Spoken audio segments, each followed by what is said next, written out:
shukramasi jyotirasi tejosi devo vasavitot punatvachidrena pavitrena vaso suryasya rashmibhihi. Om. So it's coming to my attention that some people are struggling a little bit with understanding the importance of this portion of the class. And some people are struggling with the thoughts that this is very basic information and that it's providing just the review. And others with the thoughts that it's a lot of extremely in-depth information and not understanding entirely why it's important for us to be able to do the practice, to know the history and this kind of thing. And so I wanted to go just a little bit into that before we continue with the introduction to everything. This information is very important to have a fairly firm grasp of. One consideration is that in the West, where we are teaching this information, there has been a tendency for students to try to skip the background information. In the best cases, this turns into a situation of cultural appropriation, where the practices are observed without knowing the history, and certain portions of the practice are extracted for people's materialistic purposes, and it changes into something completely different than what it originally was. Hindu groups in America are still marginalized, and many Hindu temples have difficulties to get the permits to operate legally, even in states like California. There's a lot of discrimination. People feel they don't want a Hindu temple in their neighborhood. They're happy to welcome a church. And so there's been a lot of difficulties for Hindu organizations like this. But they're Western people practicing yoga, practicing tantra, practicing mantra, all these kind of things. But they change all of these things from a spiritual practice. They take it out of its traditional context, and they change it from being a spiritual practice to being something different. Mantra has become an affirmation, and not even necessarily a positive affirmation. Yoga, of course, has become an exercise. Tantra has become a sexual practice. And so there's not knowledge of the vast scope of those mystical sciences. So it's important for us in the West, in particular, to be teaching these things. There's been a tendency as well for Western students and modern Indian students who are taking to the ways of Western culture to try to skip the traditional step in spiritual practice of learning about the process and learning the philosophy and the process of inner unfoldment. It's very important we have an understanding of karma and dharma and the whole context of all of the practice, or that when we do the practice, it will start to have effects, and those effects can be startling, and we don't know how to respond, and we can't really progress in the spiritual practice. The spiritual practice uncovers layers of negative thoughts and emotions in our subconscious mind. It takes us within ourselves, and we don't get directly to the high self. We don't get directly to light. First, we experience a great deal of darkness. We experience the hidden lower aspects of ourselves, and we need to have the realistic expectation that that will happen. And we need to have certain understandings. We need to have a good working, not just an intellectual understanding, but we need to really recondition the subconscious mind to be believing these concepts of dharma and karma and this kind of thing, to prevent the ego, really, which is not us, from doing things that throw us off of our practice. So of course, the Western students, they come and they don't want to hear all these teachings from a teacher. They want to dive right into the practice that tears into them. And so what happens is very quickly they become overwhelmed. Best case scenario, they leave from the teacher and the practice. Worst case scenario, they start acting out in very negative ways. And I've seen some really intense things that people have done acting out because they don't have the proper understanding. It's important that we take months or years to get this as we need as spiritual students. But hopefully, ideally, everyone in this course has been doing some amount of spiritual practice and has been introduced to these concepts. In this format of a course, we can't sit there in the traditional ways and make sure that each student is prepared, testing them, having them to do service. And that's the traditional way. You come to a guru, you come to a swami, you come to a Zen master even, and they have you do some seva, some service to start to prepare you. And that will bring up little realizations from within, little challenges, and the student who can consistently maintain that practice proves to themselves, and they prove to the teacher that they're ready to really tear into themselves and come into some big intense realizations within through the spiritual practice. And so traditionally, when you come to a teacher, they don't just teach you a mantra, they don't just teach you to do a yajna practice or a meditation.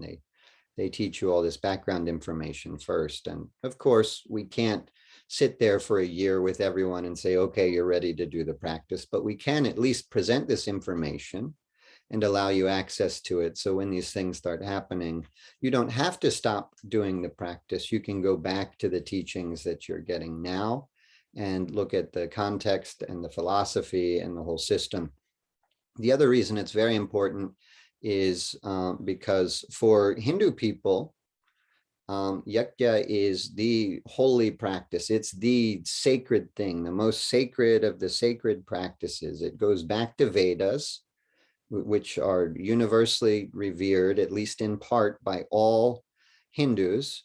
And the yajna practice is considered very sacred, very high, very holy. And there are priests who are trained, like we've been describing, for 10 years or 20 years to do this practice. And there are many Orthodox people who say only these priests should be allowed to do it, that Western people shouldn't be allowed to do it. Indians of a lower caste should not be allowed to do it. Women should not be allowed to do it. Children should not be allowed to do it. Anyone who learned from a person who had been born into a Western body like myself, so all of you, if you're learning about it from me, should not be allowed to do it, some people would say. And this is a very prominent, predominant belief, and it's a matter of faith, and the Orthodox get very angry about it. So people may tell you, if you're practicing this, that you're doing things that you should not be doing. So it's very useful to understand the historical context so you can tell them from the scriptures that actually in Vedic times, women were practicing. In Vedic times, the people changed their caste. People from the lowest caste came up and became the highest. They became Brahmins, they became rishis. It was not a thing that you were born into. It was not a race of people. It was not a certain group of people with a last name. Doesn't matter if your last name is Iyer. If you start acting out in selfish ways and do menial work for someone else in a hospital, you're working for someone else as a doctor in a hospital, you're no longer a Brahmin. You go down to the lowest caste because the Brahmin traditionally is occupied doing the work.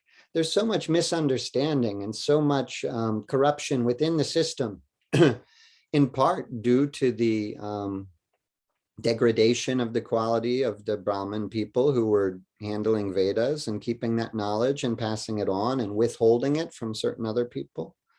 And in part due to the colonialism of the British and their efforts to put down the Hindu faith and cause misunderstanding. There's a lot of misunderstanding, a serious amount of misunderstanding. And so it's important we have a good understanding so we can say, well, actually, in Vedic times, these were not the ways, and this is not our tradition. We respect your tradition, but this is our tradition. It's more important for us to have this knowledge than it is for your average person coming up in the Veda schools, but they all receive this knowledge. And the final reason, and probably the most important and the most practical reason to have this understanding, is because we're probably all who are taking this class interested to deepen our practice. And some of us are performing yajnas already. Some of us are performing complex pujas and chanting Veda mantras that we learned in India. Some of us are just embarking upon the practice and are asking me, can I teach about a basic puja as well? And so we're going to do that. We're going to cover all of this. And so it's a little bit difficult of a balance to provide information that's deep enough for those that are already doing a complex practice to be able to deepen their practice. And then also to provide enough introduction and to simplify things enough that people who are starting the practice are not overwhelmed and can do something that's realistic. We need to simplify necessarily from the Vedic rituals, the rituals of Vedic times. They're too complex. They require too many resources, too many well-trained priests, and all this kind of thing.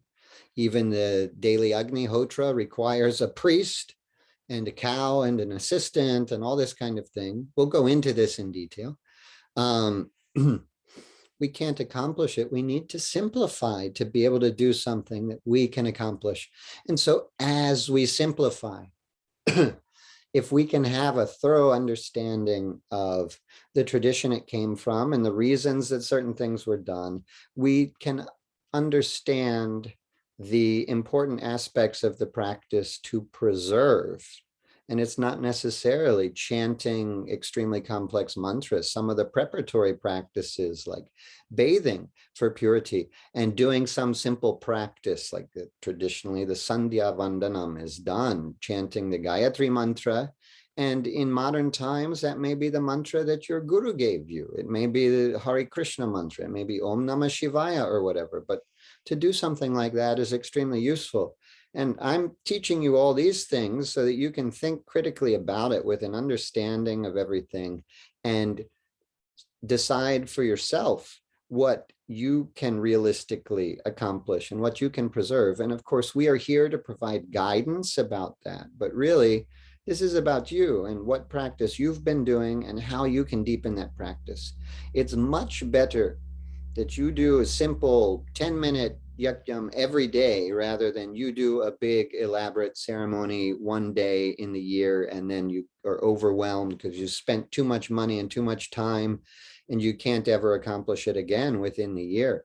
Much better that you do something very simple that you can continue to do regularly. You do a little bit, you do a 10-minute practice, and then it becomes easier to increase and do a 15-minute practice, and then to do a 20-minute practice and that kind of thing. But so as we simplify out of necessity, it's very important that we don't eliminate certain critical aspects of the practice. So understanding the whole historical context, and again, the point is not to memorize all this. If you know most of this already, hopefully we're providing some additional information that can help increase the insight you have into it, your understanding of all these things. But if all these Sanskrit terms are new for you, this is probably extremely overwhelming. So don't worry, just sit back. Don't try to memorize any of it. Don't try to remember any of it. 6 months from now, if you say, what was that concept that he was talking about? What was that word he used? What was that part of the Veda? Was that a Brahmana? Was that an Aranyaka or what? You can go back to the notes and find it. That's why we're taking the time to write all this down for you and to make the slides that have the words up on the screen so you can access this information later. Don't try to memorize all this. Don't even try to understand all of this. It's not important that you understand each little aspect of all of this. You don't need to remember the Vedangas. You don't need to remember how many Vedangas there are and what they are and all this kind of thing. You just need to sit back and take in what you can take in and appreciate the depth and the beauty of the whole system. It's very important to have a deep understanding of where the practice came from so that we can do a powerful practice. So I know it's a lot to take in, and we're almost done with this section on the introduction of the text, and we're getting ready to move into a section talking about the rituals, the historic implements used, because that helps us understand the modern rituals and the modern implements, where they came from. If we use a water pot, a kalasha, that comes from the Vedic implements that they used for water in the rituals, the prokshani patra, the pavitra patra, all these kind of things.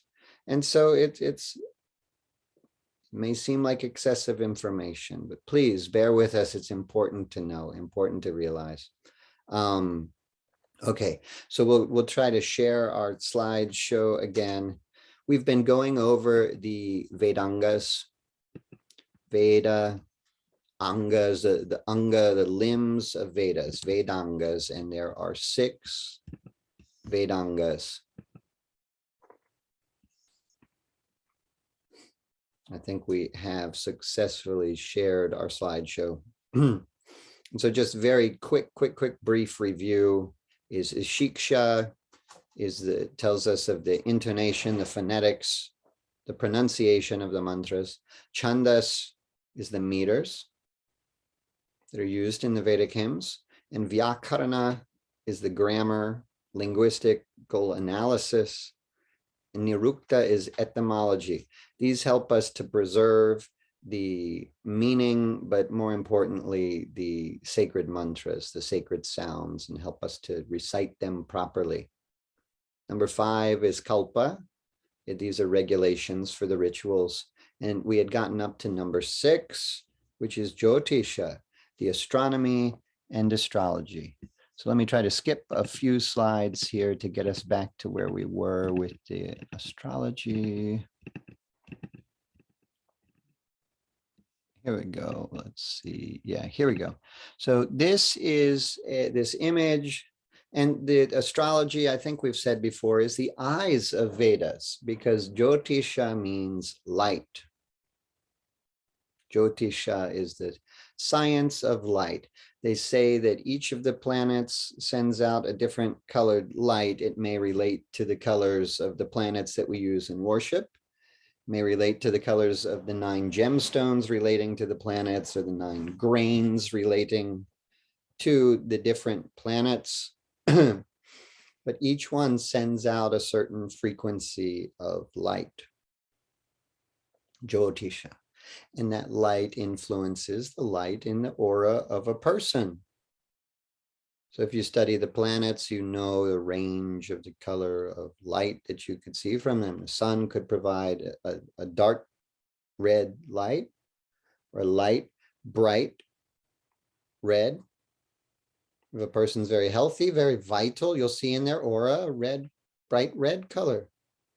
If they're very unbalanced, very angry, very high pitta dosha, very fiery by nature, you'll see dark red, shooting like a lightning bolt, and they'll be angry, especially when they're angry and they yell at someone. You'll see lightning bolts of dark red. This comes from the sun.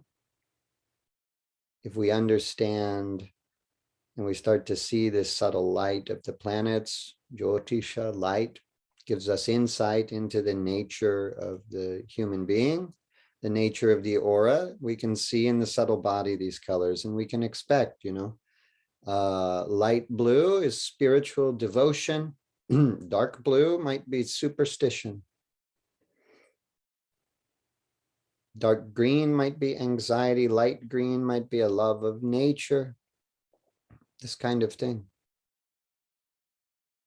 We can understand the nature of the person by understanding the nature of the planets. And really, it's a system of time, because the planets are moving through the sky. So what we have here in the image is a depiction of a South Indian style birth chart. I don't think I have a laser pointer. And also it's very difficult to see this image here. Oh, I can do like this. Oh, here's a laser pointer. Thank you. Okay, so we have the different houses and things. And so in 360 degrees, It's like a band around the earth that's 360 degrees. We'll have different constellations in a different place. The calculations in the Vedic astrology are different than the Western astrology. Western astrology is losing time. Vedic astrology is in line with where the constellations are. So each of these boxes here indicates one of these 12 signs. If you divide that 360 degrees by 12, we get 12 signs. And this is always Aries here, Taurus, Gemini, Cancer, Leo, and so on. And each of the planets will be in a certain place in line with a certain constellation. And also the point right above, this will create the ascendant, the first house we call Lagna in Sanskrit. So this is an astrological chart. Some people have knowledge of this, and some who are in this class, and some people don't have so much knowledge of this, and it's not necessarily important to have knowledge of this. For doing the rituals, if we learn anything, we need to learn about Muhurta. We need to study the Panchanga, the 5-limbed calendar. It has 5 different indications. These are the day of the week, Vasara, the nakshatra, which is like a constellation, the lunar phase, the yoga, and the karana. These are 5 different factors. Based upon these, we're timing events, and also based upon the astrological charts potentially. But a lot of knowing when to do the rituals, the Vedic rituals and the modern rituals, are based upon this calendar that's lunar and it's solar. How do we know when Mahashivaratri is?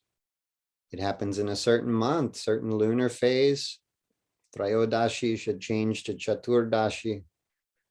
Or how do we know when Ganesha Chaturthi is? In a certain month, it's the Chaturthi is the 4th lunar phase. How do we know when the sacred times are? How do we know when Guru Purnima is, the full moon of the teacher? Because these are sacred times, Akshaya Tritiya. These are times that our practice is empowered a great deal. So in Vedic times, the importance of the astrology and the astronomy was to time the rituals. But also the system gave us insight into what is the better ritual to perform. And what is, has the ritual been completed? Because a lot of people now, they focus on the placement of the planets and charts like these. But there's, in the texts on astrology, there's so many other traditions of looking at the omens. And in the text on astrology, it tells us how to get insight into how your fire ceremony is going by looking at the Agni Lakshanam, looking at the appearance of the fire. The fire will tell you when you're done with the ceremony. The fire will tell you if you're not done with the ceremony. It will tell you what kind of additional offerings you need to make if you know how to observe it carefully. And of course, if you've practiced looking at omens, it helps you to be able to do that.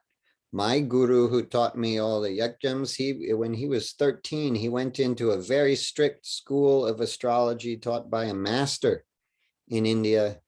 Well, he went in before that. He might have been 8 when he went in. And by the time he was 13, his guru had said, "You are a master of astrology." By the time Guruji was 13, he mastered astrology. And now he practices astrology, but not like we think of astrology. He doesn't go to a person and read their chart. If you try to talk to him about astrology, he won't talk to you about it. He usually is not really teaching from astrology at all. But everything he does, he says, "Oh, well, we have the prashna, so we can start this. We don't have the prashna." In astrology, a question, prashna, we take a prashna chart. If someone comes with one question, like one guy came to me one time, he said, where's my wallet? I lost it. Like, will I find it? Is this possible to do? And of course, you don't look at a person's birth chart for this, because the birth chart gives you a description of their karmas at the time of birth, which of course changes after that. But it's not so detailed. If in previous times, people used to have 15 children so they could all work on the farm. But one house tells us about each of those 15 children. You read that from the 5th house. It may be one planet telling you about all 15. How do you know which is which? How do you divide it? This is a question in astrology. We have to use other sorts of techniques. When someone comes on a particular day to you and says, where is my wallet? Do I have any chance of finding it again? Of course, we don't look at the birth chart. It may give a tendency that they might have a tendency to lose their wallet, but it may not tell us very easily, specifically about this wallet on this day. So you take a chart of the moment they approach. This is called a prashna chart. But of course, we can do prashna through the omens, from the first sound that the person makes. And this is in all the scriptures, the Brihat Parashara, oh my gosh, the Hora Shastra, you know, and all these different, Sharavali, Prashna Marga, of course, is big into Prashna, but they all talk about the omens that we can see. And the part of the body that the person touches will tell us about what sign to look at. The first sound that they make will tell us about what planet, what nakshatra. If they start with a ha sound, this relates to certain planets and things. Their body language, the color they're wearing will tell us about the planet, the omens that are there with them, the things they're carrying. They're carrying a telephone. This tells us something very important. They're carrying an object that's orange in color. This tells us something very important. This is the way the astrology used to be practiced. If they have certain dreams, if the astrologer has certain dreams before they come, depending on which direction they approach from. And also we can look into the swara and the breath. If the astrologer is breathing through the left nostril and the person approaches from the right, that will have a certain meaning. If they come with certain type of people, it's good.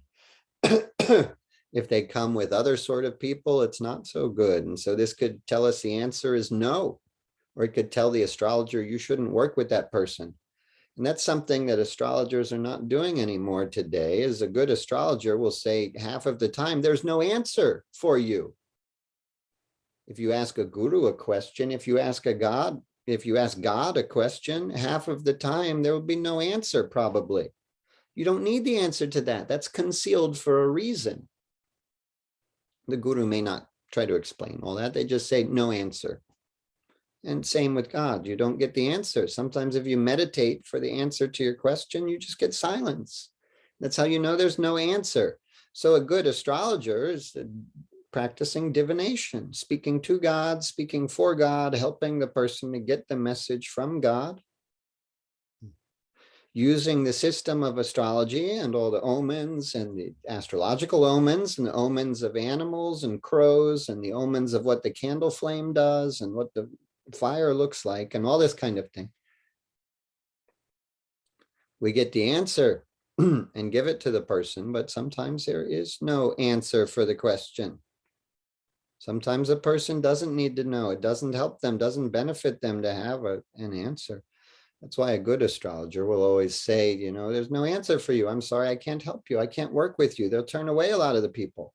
Why take their money and why waste the astrologer's time doing ceremonies for a person you can't help them anyway?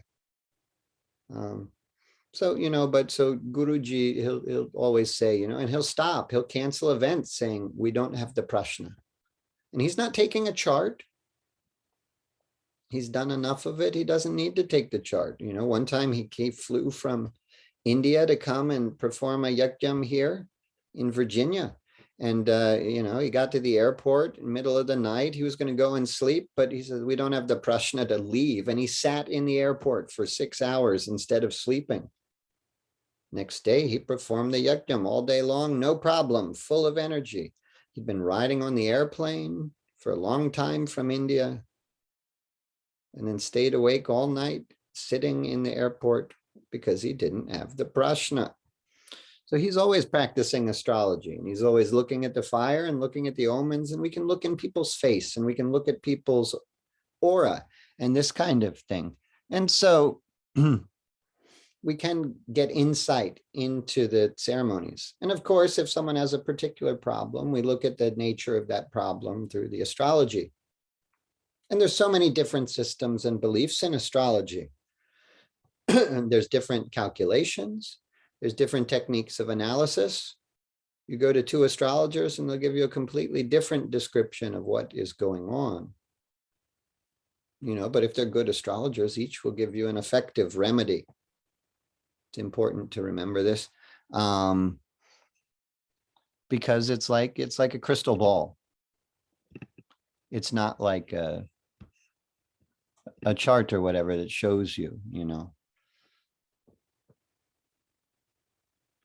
This is why if you read your horoscope in the newspaper, it often will be wrong. I used to read my horoscope and it was always wrong for the most part, because the horoscope was talking about the sun, but my sun was actually in a different sign. And also my sun was combusting certain planets, and just the effects are different. We can't consider just one simple thing like that. So the astrology traditionally has 3 skandhas, 3 divisions.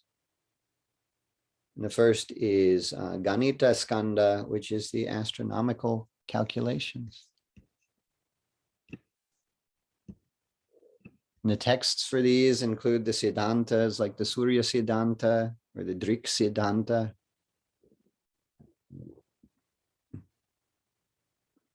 Then we have also Samhita skandha, which is various observations,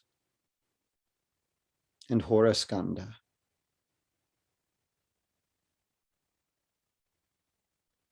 There's 6 angas of the astrology as well, 3 divisions and 6 angas. And these are interrelated. They overlap some. Let me give you the full presentation of what these 6 are first. There's Golanga, which is the observational astronomy. Where are these planets in the sky? And then there's Ganitanga, which is astrological calculations. So this is how we create the charts and how we interpret the charts, all the mathematical calculations required for doing these. And this is something that students of astrology don't have to learn anymore. This was something that used to empower the practice of the astrology. Now we have computer programs, and a lot of astrologers don't even understand how the calculations are done. But, I know astrologers who are old enough that they remember a time they had to go to an ephemeris and look up the position of the planets and calculate and draw the charts. And something very interesting happens when you look at, I used to do all that as well, just for the experience of doing it. And it really empowers the practice.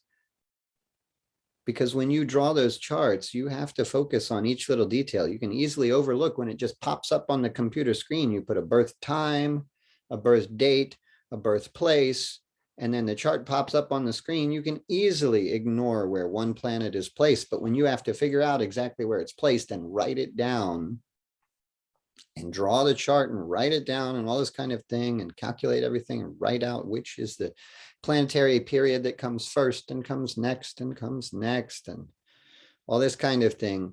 You have to evaluate every aspect of the chart. You get a more holistic view of what's going on, and you get a lot of opportunities for omens to appear. As you draw the chart, there's a certain portion of that chart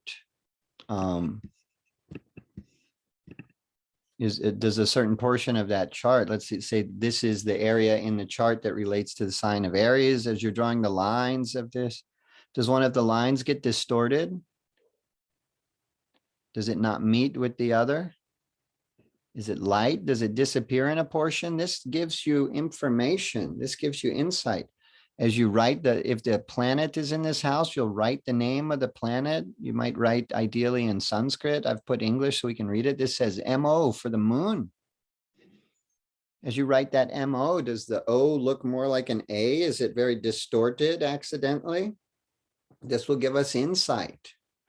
By the nature of the defect you're noticing there, it'll give you insight into the quality of that planet. Because any planet in any sign could provide a whole range of different results. You have moon in its own sign of Cancer. It makes a person perhaps very spiritual, but very emotional. Very motherly, very nurturing, very loving, but maybe very hypersensitive potentially. which of these results should we really predict? Is this going to be a crabby person, very sensitive, very to pinch at you if you touch them or anything? Or is this going to be a very spiritual person? Maybe the person was born very crabby, but they did a lot of spiritual practice. Maybe they did a lot of Shiva puja, Shiva yajna, and they've worked on those karmas, and now they've manifested the more spiritual aspects of that placement. We have Mars here. Is that Mars going to make a person very confident, very successful? Or is it going to make them aggressive and lacking confidence and very emotional, angry? It could do either of that. It could give a person strong health. It could give a person weak vitality, deficiency in the blood. Moon could give breathing problems. The planets relate to all these different things. How do we understand which will be there? We have to analyze different factors in the chart. We have to use our intuition. We get a lot more insight if we're drawing out everything. So we'll go back to the next. Then there's Jataka, which is natal astrology. This is looking at the birth chart of a person, studying the birth chart. And then there's Prashna, which we've discussed already. The English terminology for this is horary astrology, which is kind of confusing because we have the word hora in Sanskrit in Vedic astrology, which relates to the birth chart. So this is, a chart of the moment that is designed to answer a question, prashna. Then we have muhurta, which is electional astrology. This helps us to time an event, helps us to select an auspicious time to get married so that couple doesn't get divorced. Based upon an understanding of the nature of the planets at their time of birth, we can give strength to the auspicious planets in their charts. And we can pick a time that's very supportive. We can avoid a time that's not as supportive. And then the sixth is nimitta, interpretation of omens, which is very important.